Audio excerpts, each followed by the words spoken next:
La historia del periodismo español es también la historia de los movimientos políticos, sociales e ideológicos que han conformado paso a paso nuestras actuales democracias. El periodismo ha sabido adaptarse a una sociedad en plena transformación y así ese viejo oficio romántico que nació hace 3 siglos es hoy el responsable de un gran negocio, de un gran sector, el padre de la actual industria cultural. La difusión de los periódicos españoles y de todo el mundo está en un periodo de práctico estancamiento, ¿no?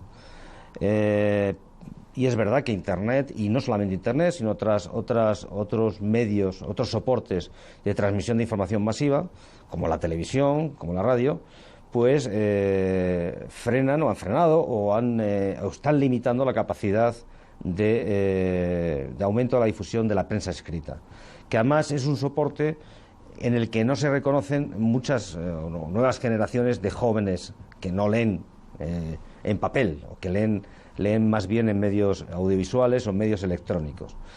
Eso probablemente conducirá a una reconversión del papel de la prensa. La prensa yo creo que no va a desaparecer, no va a desaparecer en mucho tiempo, pero sí probablemente tenderá a convertirse menos en un medio de información de masas, como ha sido hasta ahora, y más en un medio de información para públicos más reducidos.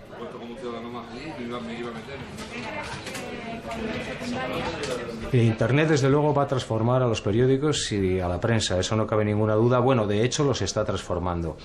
Hasta ahora hemos pensado siempre en el periódico como un papel en el que venían las noticias. Es posible que de aquí a unos años las noticias sigan llegando, incluso que las sigan haciendo las mismas empresas o que sigan llevando la misma marca, la misma cabecera, o que sigan haciéndola incluso los mismos equipos, las mismas redacciones, pero a lo mejor al usuario final, al lector, le llegarán de otra forma, a lo mejor vía ordenadores móviles o vía de otra forma, ¿no? Pensemos que la prensa ha sido hasta la llegada de la radio, el cine o la televisión, hasta hace bien poco, el único medio que disponía el hombre común para informarse. No había otro medio de comunicación de masa. Pero el nacimiento del periodismo escrito no hubiera sido posible sin las grandes aportaciones técnicas.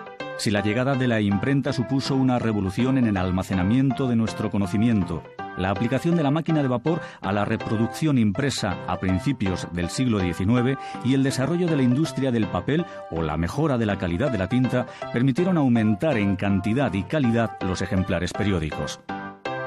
La prensa no es un derecho, es un privilegio de la corona. Esto va a experimentar un cambio notable con la entrada en la edad contemporánea. La Revolución Francesa, la independencia de Estados Unidos, significa con las constituciones liberales que emanan de ese momento revolucionario, el reconocimiento de la libertad de prensa como un derecho de los ciudadanos. La prensa en su forma más primitiva nace en España en el siglo XVII. El primer periódico es La Gaceta de Madrid en 1661, orientada a una élite informada. Pero no es hasta el siglo XIX que el periódico se convierte en estandarte del liberalismo y en aliado del pueblo. Es por eso que nunca pudo ser más caro que el pan y que tuvo que servirse de la publicidad para salir adelante. Por supuesto, durante el siglo XIX los índices de lectura son ínfimos, lo cual no quiere decir que los periódicos no tuviesen una enorme influencia, porque eran muy leídos entre las élites del país. La prensa de noticias surge a mediados del siglo XIX en los diarios noticieros como contrapunto a la ideologizada en exceso prensa de partidos políticos. Ahora es la noticia la materia prima de los periódicos y sus profesionales deben ir en su búsqueda. Ejemplo de esta nueva prensa, cuya materia prima es la noticia, es el diario El Español, fundado por Andrés Borrego en 1835. Hombre de ideología liberal y periodista por vocación, inspirándose formalmente en el Times de Londres, con una fisonomía de 5 columnas, este periódico albergaba un amplio contenido informativo. Noticias de la guerra carlista eran enviadas desde provincias y a nivel internacional recibía información periódica desde Lisboa, Londres o París. Además contaba con colaboradores que contribuían a enriquecer la publicación a nivel cultural o literario como Donoso Cortés, Espronceda o Larra. Mariano José de Larra, conocido escritor y periodista, colaboró en distintas publicaciones con artículos de crítica teatral o con sus artículos de costumbres, en los que retrataba distintos aspectos de la realidad madrileña, sometida esta a las dificultades y vaivenes de los primeros tiempos del liberalismo. Otro de los periódicos abanderados de la prensa noticiera era el diario Las Novedades, lanzado en 1850. De inclinación liberal progresista, su fundador, Fernández de los Ríos, era propietario también del semanario Pintoresco Español y de la revista La Ilustración.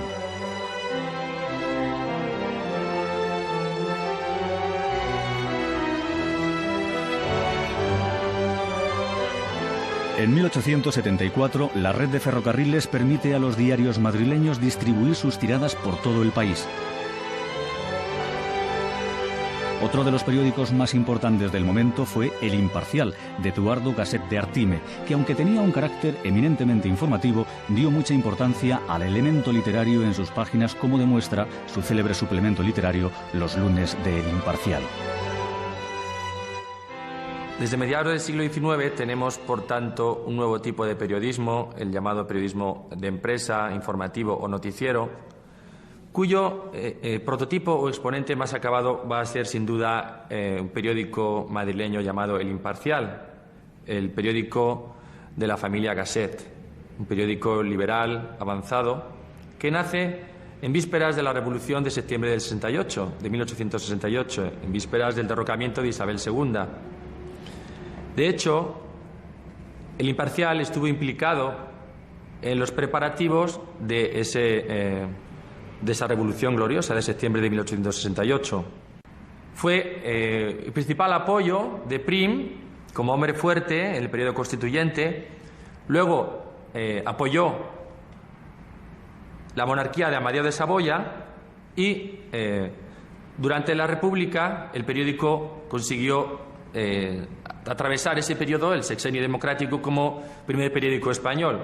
¿Por qué? Pues porque por encima de esos avatares políticos de una etapa tan convulsa y tan intensa, un periodo constituyente casi revolucionario, el periódico consiguió encontrar una fórmula basada en el predominio de la información, en su cuidada sección de noticias nacionales e internacionales, en su equilibrio, en una fórmula periodística que evitaba los excesos políticos característicos de la prensa partidista mayoritaria, al menos numéricamente, durante todo el siglo XIX y en esa época, por supuesto. La competencia entre todos estos diarios y la necesidad de anunciantes como medio de subvención sentaron las bases de la prensa como negocio, de manera que la prensa debía convertirse en empresa moderna para poder prosperar. Con la llegada de las primeras rotativas, linotipias y el perfeccionamiento del fotograbado, se mejoró la calidad de la impresión y se aumentó la cantidad de páginas que al principio no pasaban de 4. En 1880, gracias al telégrafo, se contaba con un rápido sistema informativo de carácter mundial en torno a Londres, París, Berlín o Nueva York. Se va teniendo una visión más moderna del periodismo, de la que surgieron periódicos como El Heraldo de Madrid o La Vanguardia. Otro de los abanderados de esta nueva prensa noticiera fue El Liberal, fundado en 1879, fruto de la separación de un grupo de periodistas de El Imparcial. Fue el primer periódico que utilizó anuncios por palabras, hoy parte necesaria en cualquier periódico, proponiendo estrategias de efectivo sentido empresarial para el momento. El Liberal era un periódico con demostrada independencia y al tiempo sentido práctico. La materia prima era la noticia, pero la rentabilidad comercial dependía del público, del número de lectores. Todos los periódicos que nacieron durante la Restauración ayudaron a desarrollar la lectura como impulsora del progreso popular. Había un alto índice de analfabetismo. Muchas veces se leía el periódico en corrillo, en la taberna, en la fábrica o en la plaza. Uno leía, el que sabía, y los demás escuchaban, pero el interés por aprender a leer y escribir se iba contagiando entre el pueblo llano y los periódicos iban entrando en las familias. El 2 de julio de 1888 se cometió en el número 109 de la madrileña calle de Fuencarral un crimen que pasó a la historia precisamente por la explotación que de él hizo parte de la prensa, ocupando portadas y más portadas a lo largo de todo el proceso judicial. Lo importante, precisamente, del caso es que era la primera vez que un suceso se colaba en la portada. Los sucesos eran una materia recurrente en todos los diarios, sobre todo en los diarios populares destinados a las clases más bajas. Pero la primera vez que se colaba en una portada y en diarios no estrictamente populares, por el hecho de que era una persona rica, era una persona de la burguesía, y de repente lo publican. Publican además una historia que no está demasiado construida, no es una historia que cuadre todo. Enseguida se acusa a la criada y la prensa va por la criada. Publican antes incluso del juicio cuál es la declaración de la criada. A partir de entonces todo empieza a complicarse. La criada se desdice, los periódicos se desdicen, incluso los editoriales que habían apoyado una versión o la habían acusado de mentirosa, unos se ven refutados, otros tienen que cambiar su línea editorial y así durante todo el juicio. Al final no creo que se tenga que acusar a la prensa de que creó ese hervidero que fue el juicio, sino que sirvió de amplificador a un hecho que ya era. La gente ya estaba deseando leer algo sobre ese tema. La gente ya estaba deseando saber qué pasaba con esa historia tan rocambolesca y que parecía más sacada de un periódico de folletín, parecía más ficción que realidad. Pero este crimen, sin otra importancia que la que le dio la prensa, marcó el origen del sensacionalismo en España. A partir de ahí los periódicos fueron incluyendo de modo continuado la sección sucesos, que daba rentabilidad clara. Fue la primera vez que se lanzaron grandes titulares en la prensa española. El Liberal fue el primer periódico que lanzó el tema en primera plana y destacó por entrar al juego sucio con claridad. Pero pronto se sumaron otros muchos para no dejar escapar el tirón comercial. Se justificaba el exceso alegando que era de interés público. Bueno, creo que sensacionalista fue sin duda. Si tomamos además el sensacionalismo como las ganas que tenía el periódico de atraer lectores ofreciendo algo que iba directo a las sensaciones del propio lector. Un crimen, algo truculento, atraía la atención de gente que, aunque no tuviera un nivel cultural muy alto, el asesinato ya lo conocía. Mucho más fácil atraer a un lector con ese tipo de temática que con una sesión de cortes, con política, con economía. Sí fue sensacionalismo. Amarillismo, para mí rotundamente no. El amarillismo es posterior. El amarillismo está muy concentrado en un momento y un lugar que es 1895-98 y Estados Unidos. Esta degeneración del periodismo informativo no era única en España. El origen de este periodismo amarillo estaba ya desarrollado en Inglaterra primero y trasladado después a Estados Unidos. Recordemos al gran magnate de la prensa, William Randolph Hearst, que utilizó la poderosa técnica del amarillismo en sus periódicos como arma política con la que confeccionar el clima que le interesaba en cada momento y así vender más ejemplares. Hearst, cuando no había una noticia, la creaba. Cuando parecía que algo no era lo suficientemente interesante, conseguía que eso fuera interesante, aunque fuera pagando. La famosa frase que le dice que se intercambian entre el corresponsal que hay en Cuba y Hearst es cierta. Le dice el corresponsal: La Habana tranquila, aquí no hay nada, quiero volverme. Y Hearst le responde: tú quédate, tú pones las noticias que yo pongo la guerra. Aunque es quizá exagerada, desde luego, promovió muchísimo la guerra.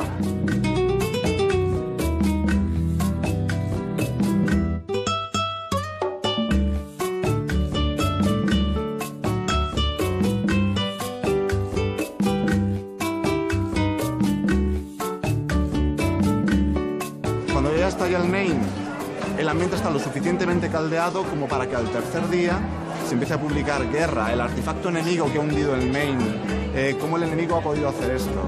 Y a partir de ahí publicar una serie de atrocidades de los españoles que pudieron o no cometer, pero desde luego bien sazonadas, en un momento justo como para que al final el propio presidente McKinley declarara la guerra a España. Yo pienso que la guerra de Cuba es un momento histórico determinante en cuanto al cambio que significa en las relaciones internacionales. Es un poco el preludio del deterioro, de la decadencia europea, que se manifestará después, explosionará después en la Primera Guerra Mundial, y es, por otra parte, la incorporación de los Estados Unidos al concierto de potencias internacional.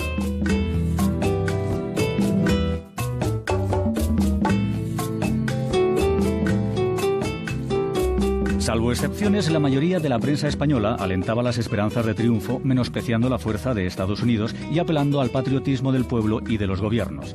El Liberal veía clara la victoria. Para lavar con sangre la bandera y para sacar incólume la soberanía tiene fuerzas sobradas la nación. El Imparcial hacía balance de la fuerza estadounidense. El ejército americano no es más que una mala fuerza de policía. Pocas fortificaciones, artillería escasa e inadecuada, etcétera, etcétera. El País veía la solución en enviar tropas a Estados Unidos. El problema cubano no tendrá solución mientras no enviemos un ejército a los Estados Unidos.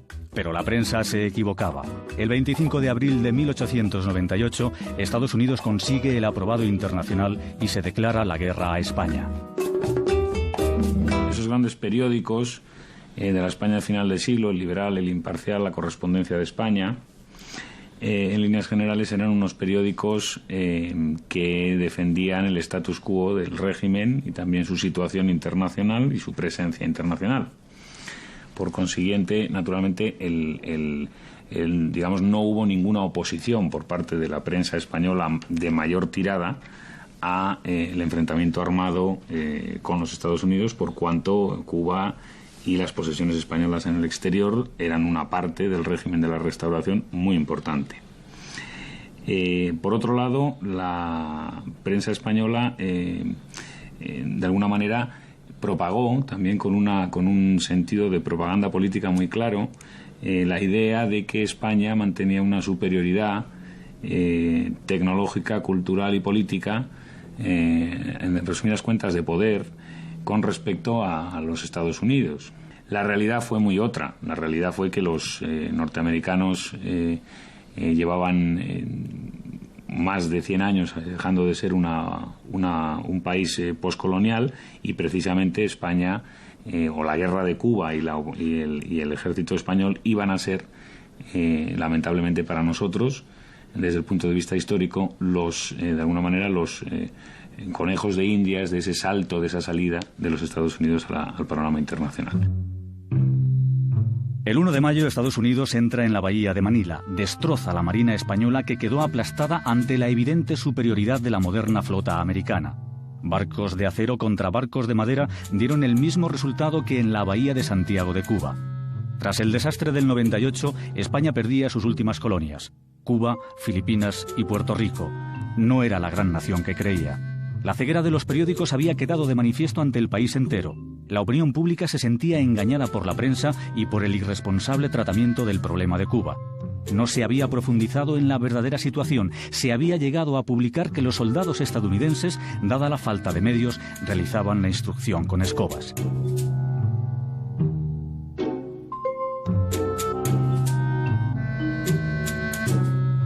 Yo creo que efectivamente la labor de la prensa fue una labor equivocada, pero una labor, por otra parte, en concordancia con la propia equivocación que tenía el régimen de la Restauración y la sociedad española de sí misma. Es decir, una sociedad que pretendía, con un régimen de alternancia en el poder no representativo, con un régimen económicamente inoperante, con un régimen culturalmente, o que fomentaba culturalmente, pues algunos planteamientos totalmente contrarios a la evolución, ¿no?, de la modernidad y europea, etcétera. Yo pienso que no es responsabilidad de la prensa ese sentimiento de la opinión pública, sino más bien que la propia sociedad no fue consciente del país en el que vivíamos en ese momento. La pérdida de Cuba y Filipinas en 1898 plantea una reflexión a todos los niveles. La prensa, en parte culpable del desastre, también participó de esta reflexión ante la evidente decadencia de su prestigio. El atraso español respecto a Europa era evidente. Había que poner remedio, y eso pasaba por culturizar al país, regenerarlo desde la educación. Las ideas regeneracionistas sirvieron de caldo de cultivo a la generación del 98. Escritores como Unamuno, Pío Baroja, Azorín o Machado insuflaron aires nuevos y esperanzadores a la cultura española y colaboraron con sus artículos en revistas literarias o en periódicos. Pues la crisis esta que afecta a la prensa pasó pronto, y luego la prensa siguió la evolución que venía sin solución de continuidad desde el siglo anterior, de los últimos lustros del siglo anterior. Una evolución sin fisuras, sin solución de continuidad, que durará hasta la guerra civil, en el sentido de un progresivo afianzamiento de un modelo de periódico, que entonces llamaban periódico de empresa o periódico industrial, se decía, es la aplicación del capitalismo a la prensa. Todos lo percibían muy claramente entonces, así lo decían: el capitalismo al fin ha entrado en la prensa, frente al periódico de partido o de opinión.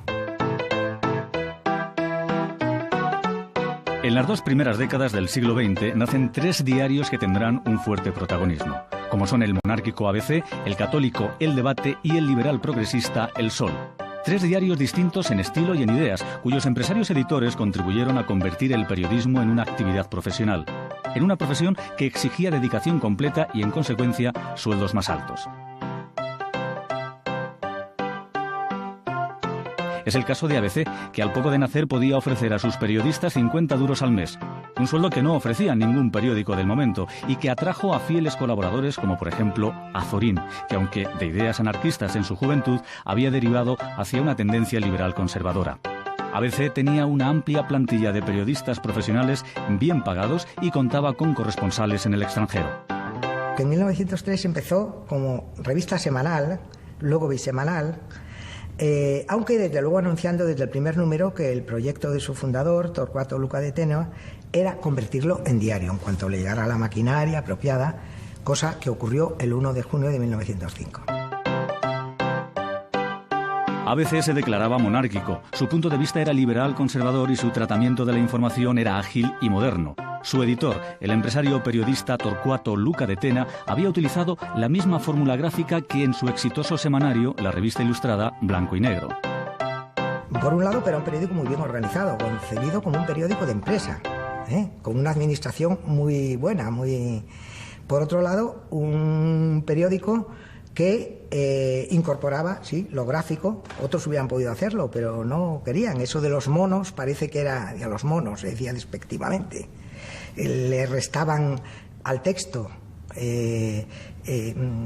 espacio y se consideraba que eso era bueno para las revistas o para... Pero a veces fue el primero que tuvo éxito en hacer un periódico gráfico. Por otro lado, pues un periódico, como digo, bien montado, que contrata redactores, se selecciona muy bien a sus redactores, mejor pagados que en otros periódicos, aunque se les exigía dedicación, de modo que se les restaba por la picaresca en que otros iban con la que otros iban tirando, una buena colaboración. Y también creo que debió su éxito en gran parte al hecho de que, dentro de una postura liberal, desde luego, pero era el periódico situado más a la derecha de entre los que se editaban en Madrid, y digo se editaban en Madrid y no madrileños, porque en mucha mayor medida que hoy en día la prensa editada en Madrid era prensa de alcance nacional.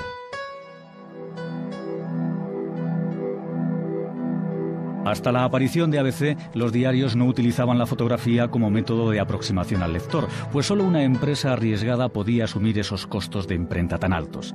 La primera gran exclusiva gráfica que se hizo en España la lanzó ABC en un número extraordinario con motivo de la boda del rey Alfonso XIII y Victoria Eugenia. El 1 de junio de 1906, el diario tenía a varios de sus fotógrafos esparcidos estratégicamente por aquellos puntos de Madrid por donde iban a pasar los reyes tras la celebración de la misa. ABC había lanzado un mensaje a todo aquel aficionado con cámara propia que lograra una buena foto del acontecimiento, ofreciendo pagarla y publicársela. Los reyes salen de la iglesia y hacen el recorrido de rigor. El anarquista Mateo Morral lanza desde un tercer piso de la calle Mayor una bomba sobre la carroza real. 20 muertos y 50 heridos. La bomba no alcanza a los reyes. Llega a la redacción un chico que dice que es el nieto del político mesonero Romanos, tembloroso, pidiendo hablar con el director. Dice llevar dentro de su cámara la placa sin revelar de una foto disparada justo en el momento del atentado. Cuando la foto se revela, se confirma la exclusiva. Torcuato Luca de Tena, en vez de las 25 pesetas ofrecidas, paga al chico 300, una cifra impensable para cualquier fotógrafo profesional del momento. La primera exclusiva gráfica de la historia lo merecía. La edición se agotó rápidamente. La historia de ABC se prolonga hasta nuestros días y forma parte de los avatares de una España dividida que aún arrastramos. Todavía, hoy considerado un diario conservador, pasó muchas fases difíciles, pero sobrevivió siendo fiel a sus principios. En su memoria quedó grabado el día en que, tras la proclamación de la Segunda República en mayo de 1931, fue incautado por el propio gobierno republicano en Madrid y no salió a la venta hasta un mes después, vestido con plantilla nueva de redactores republicanos. Tomada Madrid por la derecha tras la Guerra Civil, el 30 de marzo de 1939, la edición madrileña de ABC salía de manos republicanas y se unificaba con la de Sevilla. Al igual que otros muchos periódicos, mostraba su fe en el dictador y en el positivo futuro que éste podría traer a España. Es verdad que España ha cambiado desde el comienzo de ABC en el año 1903, hemos cumplido el año pasado 100 años, ha cambiado muchísimo, pero hay una idea, yo creo que motriz, una idea fuerza en el periódico, que es el servicio a las instituciones, la apertura a un diálogo civilizado y después, muy particularmente, en aquella época que estábamos hablando de la restauración, pero también después de la nueva restauración monárquica en España, un poco el servicio a la institución monárquica.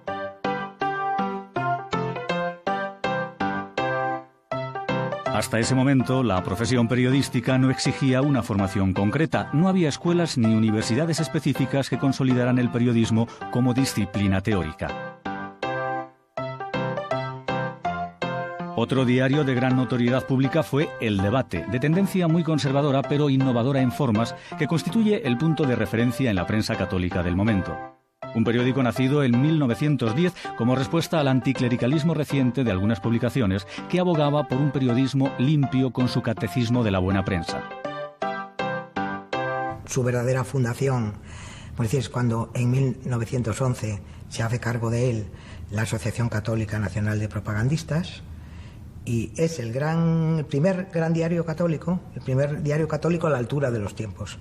En lugar de adscribirse a causas nostálgicas y pasadas, como podía ser el carlismo, ¿verdad?, como hasta entonces había en muchos periódicos católicos, pues no, admite los hechos tal como son, las instituciones, bien sean la monarquía constitucional, primero la dictadura en la época de la dictadura de Primo de Rivera y la República finalmente. Se puede dudar de su sinceridad, pero no, lo aceptó.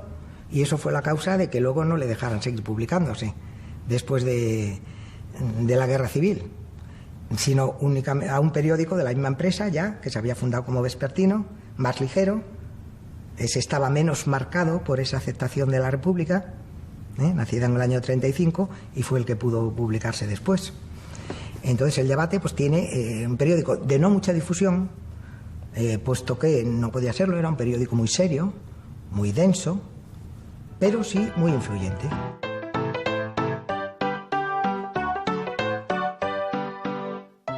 Pero si hay otro diario imprescindible para entender la primera mitad del siglo XX, es el exitoso madrileño El Sol, símbolo de ese hombre nuevo que predicaba el regeneracionismo, encarnación de un liberalismo centroizquierdista que culminó en los ideales que inspiraron la Segunda República.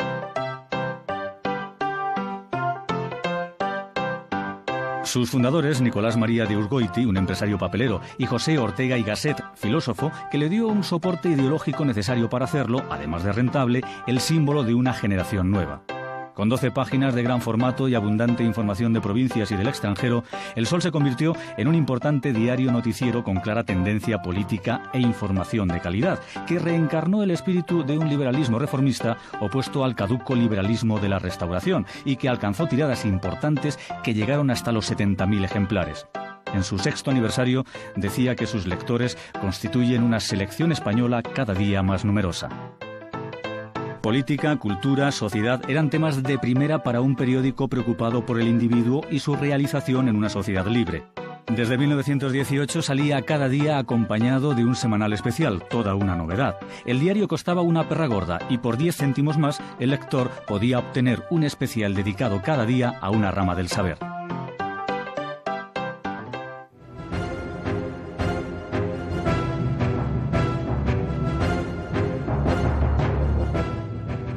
En 1936 es el año que rompe toda esperanza dorada. El levantamiento militar iniciado en Melilla el 17 de julio, una conspiración de varios generales de la derecha contra el gobierno legítimo de la Segunda República, se fue ganando el apoyo de tradicionalistas que deseaban una España fuertemente centralizada, católica y enemiga de las libertades republicanas.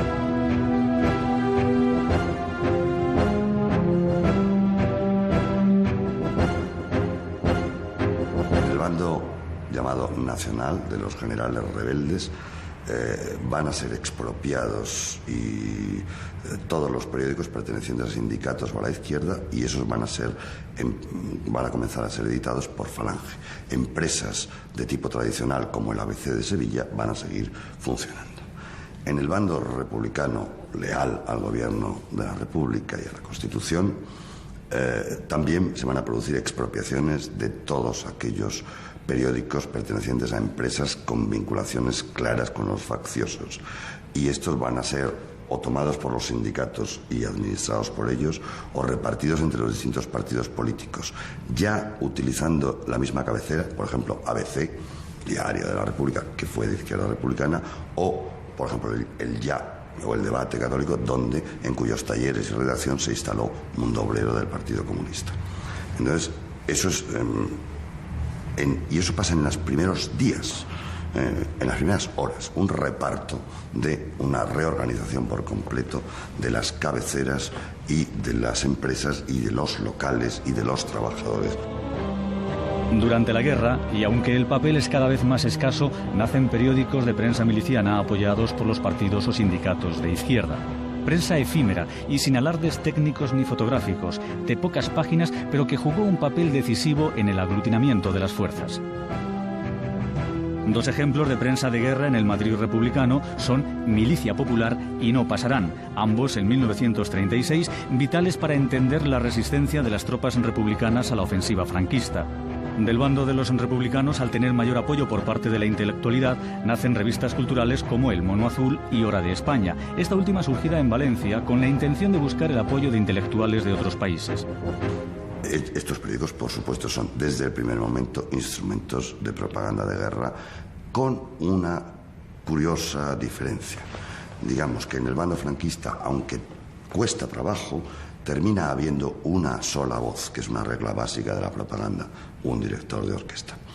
Eso cuesta porque ahí están los monárquicos, están los falangistas, están los carlistones, están los hombres de la seda que terminan metiéndose en Falange, están los militares, está la Iglesia, y hasta que todo eso se armoniza con el decreto de unificación en abril del 37, con un solo jefe, un solo partido, etcétera, etcétera, pasan unos meses.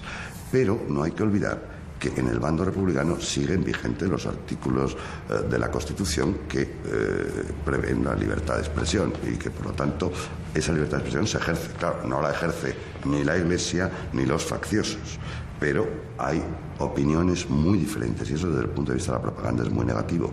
Es decir, ahí vamos a encontrar periódicos y panfletos anarquistas, periódicos socialistas de Negrín, periódicos socialistas de Largo Caballero, periódicos socialistas de Araquistáin, etcétera, etcétera. Vamos a encontrar un sólido Partido Comunista con muchas publicaciones, periódicos de trinchera y periódicos tradicionales como La Vanguardia o como el ABC de Madrid, que van a estar administrados o bien por sindicatos o bien por partidos políticos moderados. Pero mientras los republicanos pusieron cuidado en hacerse con el apoyo y control de la prensa, no vieron la importancia de la radio, invento que hacía poco había comenzado a esparcirse entre las casas como medio de entretenimiento y distracción. A diferencia de la prensa, la radio no tiene más límite que el alcance de sus propias ondas. ¡Soldados rojos! ¡Dejad las armas! El caudillo perdona y redime. Seguid el ejemplo de vuestros camaradas pasados a nuestras líneas. Solo así lograréis la victoria, alegría en el hogar y paz en el alma. En 1937 nace en el cuartel general de Franco Radio Nacional de España, creada para fines propagandísticos. Esta emisora, que cubría toda España, la más potente hasta el momento, había sido cedida por los alemanes y con su cobertura dio fuerza al movimiento nacional. Al final de la guerra había 20 emisoras con el sello de la Falange, casi todas creadas a lo largo de la contienda.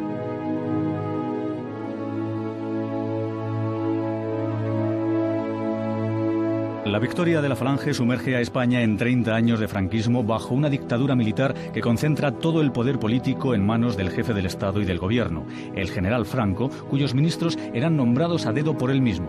Un régimen inspirado en los fascismos europeos de Mussolini o Hitler, en el que quedaron totalmente prohibidas las libertades clásicas de reunión, asociación y prensa. La ley de prensa proclamada en plena guerra civil en 1938 establecía un total control de los contenidos, una estricta censura previa, el nombramiento de los directores y el control de acceso a la profesión. Todo aquello que fuera sospechoso de ser crítico con el régimen era eliminado, cárcel o pena de muerte.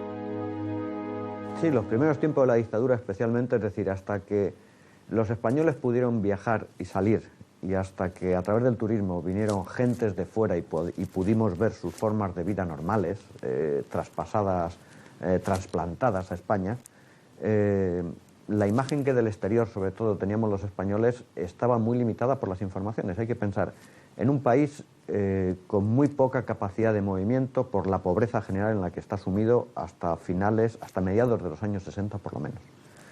En segundo lugar, el control férreo que hay de todos los medios de comunicación. La censura establece no solo, en el caso español, qué no se dice, que es lo que suele ocurrir en los países democráticos cuando hay indicaciones de censura, que las hay algunas veces en algunas ocasiones, sino qué se debe ver. Es decir, durante muchos años los medios de comunicación españoles recibieron notas del ministerio correspondiente indicando sobre qué temas sí había que hablar. Es decir, la censura en España no solo es negativa, no dice lo que no se puede decir, sino que además dice sobre qué hay que hablar y en qué sentido y con qué enfoque. En 1938, Franco había creado la Agencia EFE como único eje de información para toda la nación. Bajo esta presión, la prensa se convertía en instrumento para el jefe del Estado y el discurso era uniforme y falto de interés.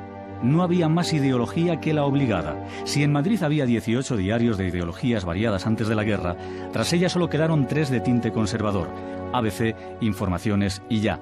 Ni siquiera se dejó continuar su labor informativa al diario católico El Debate, por haber respetado en su momento el régimen republicano.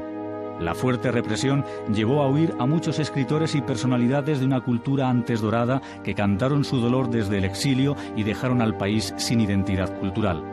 El panorama social era angustioso. La guerra civil había acarreado una destrucción tan brutal que hasta los años 50 la mayoría de los españoles pasaron hambre y no tenían cubiertas sus necesidades básicas.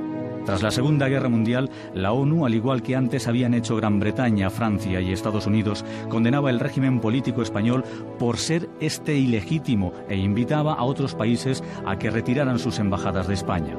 Franco respondió a esta presión exterior con una fuerte campaña propagandística dentro del país que buscaba la exaltación patriótica y la indignación de la sociedad. Su poder de persuasión llevó a las masas a manifestarse contra la presión y el cerco internacional. Franco también se aprovechó del cine, un medio muy valioso que ocupaba un lugar importante en la vida social española. Antes de cualquier película ofrecía al espectador de cine el noticiario y documental Nodo, donde la información se encubría de propaganda y exaltación de su propia figura y sus logros. Bueno, en los inicios de Nodo lo primero que hay que tener en cuenta es que hasta ese momento, estamos hablando de finales de 1942 e inicios de 1943, los noticiarios cinematográficos constituían un fenómeno, un factor de gran importancia en el mundo informativo, porque ejercían en la práctica el monopolio de la información audiovisual. En un mundo sin televisión, las imágenes que aparecen en la gran pantalla, que además llegan con más claridad, con mayor fuerza, con mayor intensidad a los espectadores que la televisión de hoy día, pues supone el control de esas imágenes un elemento de gran importancia para cualquier régimen político como el franquista, que se constituye como dictadura y como una dictadura en aquellos tiempos todavía con aspiraciones totalitarias. Pero el cine bandero sí se veía, mucho, todos lo veíamos. No es mentira eso que salíamos a fumar un cigarrillo. Salías a fumar un cigarrillo cuando ibas por tercera vez al cine en una semana, cosa que entonces sí sucedía y ahora no. Y no te tragabas el mismo Nodo porque el Nodo tenía una duración de una semana. Pero el estreno, es que si no era la única manera de ver un pase de Antonio Benvenida, de ver un gol de Di Stéfano, o de ver la inauguración del Pantano, correspondiente de la semana de Don Francisco. La Capitanía pide y exige una sincronización perfecta con los latidos más profundos y legítimos de la hora en que se vive. Mirada penetrante en el futuro y al mismo tiempo capacidad de renunciar a los éxitos fáciles, amor perseverante a la obra sólidamente establecida y de largo alcance, serenidad y firmeza en las circunstancias adversas, fidelidad a los principios y voluntad insobornable de servicio.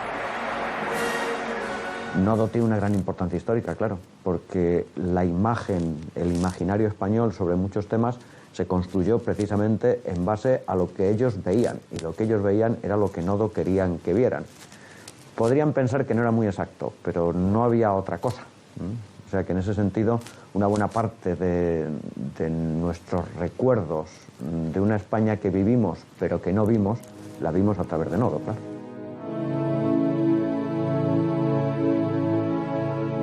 Este panorama informativo, sin margen a la crítica, adormilado y falto de atractivo, permanece invariable casi 30 años de dictadura hasta que Manuel Fraga Iribarne toma el relevo como ministro de Información y Turismo, promoviendo un cambio en la política de información. Usted puede montar una empresa y seguir siendo el conde Godó y ganar dinero con La Vanguardia. Usted puede ser Luca de Tena y ganar dinero con el ABC. Usted puede ser quien quiera que sea y ganar dinero con la SER. Pero el director lo nombro yo. Los periodistas que pueden trabajar, filmar y tal, decido yo quiénes pueden estar dentro o fuera. Las noticias me las pasa usted antes. Bueno, el sistema de censura previa dura hasta el 66. A partir del 66 desaparece la censura previa, pero claro, nadie se atrevía.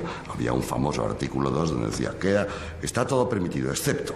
Y la lista del excepto era de página y media, con lo cual, excepto esto, aquello, lo demás allá, claro, estaba todo, volvíamos a estar en las mismas, más o menos.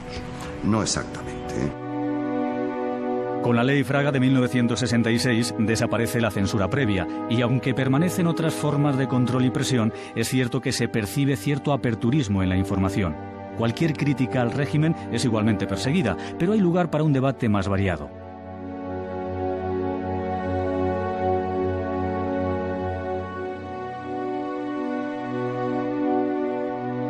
Al amparo de la nueva situación, aparecen publicaciones periódicas que intentan transmitir la voz de los grupos de la oposición al régimen con encriptados mensajes democráticos para burlar la censura y los secuestros de las tiradas.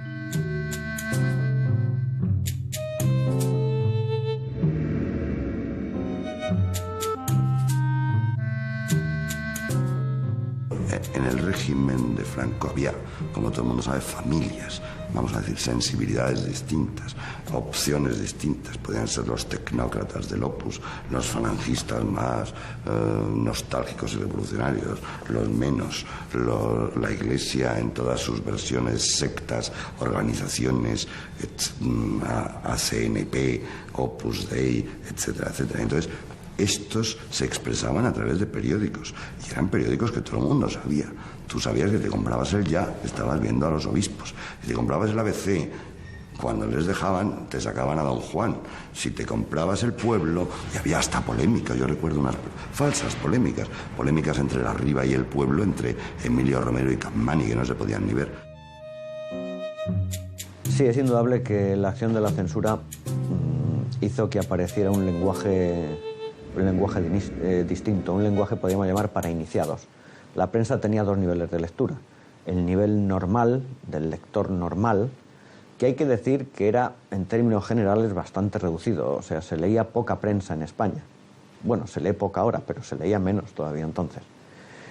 Y la prensa, especialmente los temas políticos en la prensa, estaban teñidos siempre, los artículos editoriales de los diversos periódicos, especialmente a partir del año 68, comenzaron a estar teñidos o empapados de un lenguaje solo para iniciados. Determinadas palabras daban pistas a unos expertos que sabían interpretarlas como una información que se ofrecía al lector que la sabía entender, pero que ni los censores ni la mayor parte de los lectores se hacían cargo de por dónde iba, ¿no? En este juego yo creo que a veces había más supuesto de información críptica de la que realmente había. Pero en fin, son los juegos y son los riesgos también de una prensa ciertamente amordazada, en la que muchas cosas increíblemente sencillas no se podían decir, pero que llevaba también a crear una serie de hábitos de desciframientos que muchas veces no existían, ¿no? Que coincide evidentemente con el boom económico de los años 60, y naturalmente eso va a desplazar el nodo y va a convertir a la televisión en un instrumento clave de la propaganda del régimen en sus últimos años. Un instrumento poderosísimo, tanto de propaganda escapista, es decir, de que esté usted entretenido y no piense en otras cosas, en la medida de sus posibilidades, claro, eran muy pocas horas de emisión al día, pero las retransmisiones de fútbol, de corridas de toros, etcétera, y en un instrumento de noticias, porque ya desde entonces, incluso en la medida en que el número de aparatos va creciendo, podemos decir que hay una mayoría de ciudadanos españoles que se informan a través de eso y nunca a través de los periódicos. Franco muere en 1975 a los 84 años de edad. Tras 40 años de represión y pérdida total de las libertades públicas, la gran mayoría de los españoles desea un cambio constructivo. La falta de instituciones y de partidos políticos o de un parlamento legítimo convierte a la prensa en protagonista principal de la transición, en la principal generadora de opinión pública tan necesaria para construir los partidos.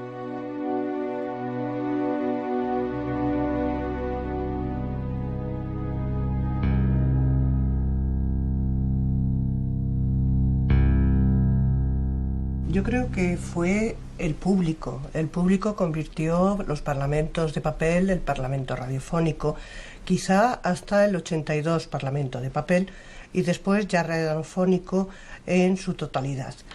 La idea de por qué el público demanda es una idea de confusión, falta de estabilidad en el sistema político.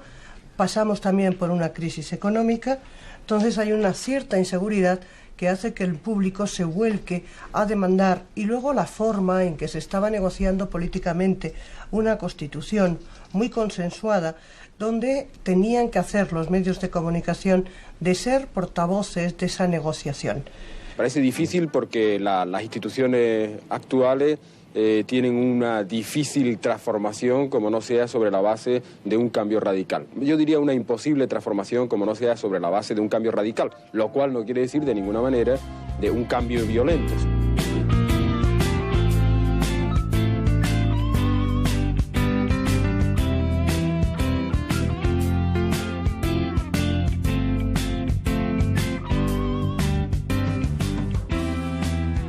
En 1977 se celebran las primeras elecciones democráticas desde la Guerra Civil. Tras las elecciones se aprueba la Constitución del 78, resultado de un nuevo modo de ver la realidad y cuyos autores, fuera cual fuera su orientación política, coincidieron en la base de este proyecto común, la igualdad de los españoles y su plena libertad en una sociedad democrática.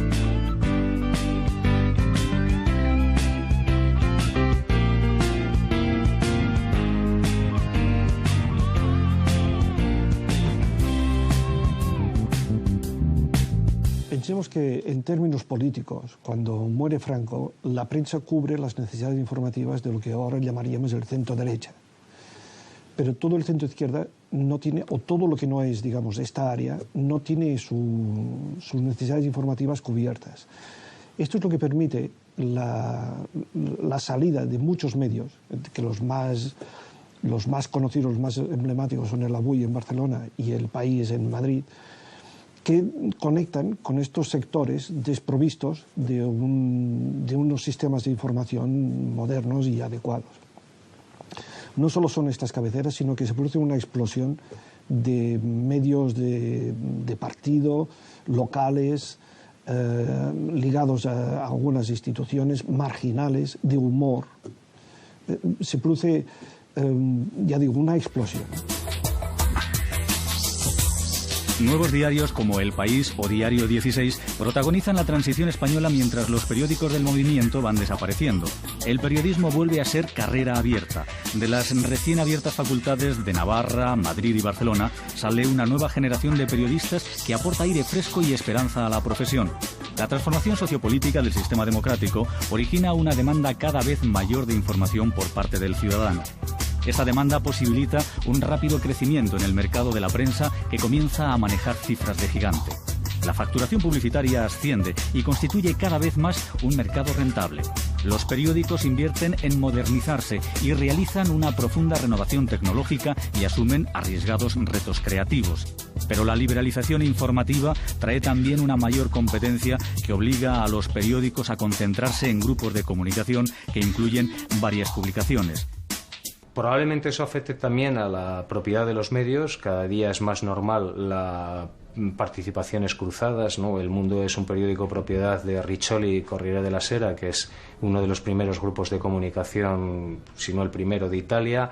Hemos visto a Prisa, que es el medio más poderoso de España, que tiene participación en un diario británico y en menor medida en un diario parisino, o cabeceras señeras como Independent o Le Monde, y esto probablemente se irá trasladando a todas las cabeceras y en general a todos los periódicos, lo cual no quitará para que siga habiendo cabeceras absolutamente nacionales o absolutamente locales. Ahí está el fenómeno Yoli con el diario de Cádiz y su grupo, o otros actores que no tienen por qué, no todo el mundo tiene por qué jugar a una escala europea o una escala mundial. La concentración en grupos transforma las estructuras sobre las que antes se asentaba la prensa, y con el avance del mercado audiovisual, estos grupos apuestan por poseer canales de radio o de televisión.